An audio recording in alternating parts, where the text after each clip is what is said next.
the new song, Tidal Wave? Oh yes, Tidal Wave, baling the record ko to sa New York. And it's produced... Ang ganda ng kanta, Julie! Yes, thank you so much.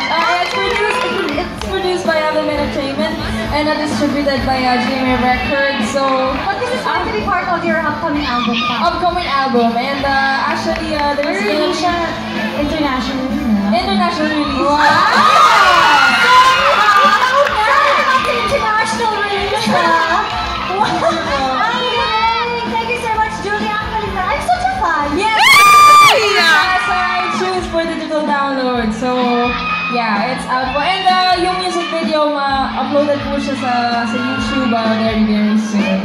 And sana po abangan din po nila yung mga iba pang mga kanta kasi ginawan din po namin ng mga music videos yun. So, yeah. Thank you po. And I just wanna say na sobrang thankful po ako na nabigyan po ako ng ganitong klaseng opportunity. So, maraming salamat po, Lord. Thank you, thank you. And of course, all my supporters.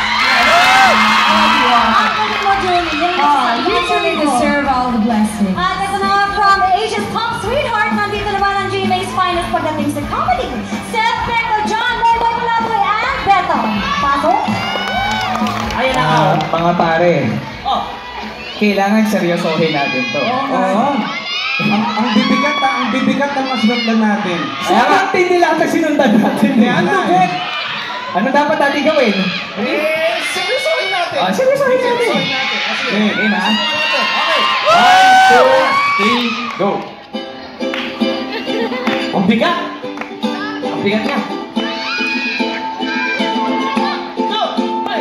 Salamat at tayo'y nakasamang muli. Salamat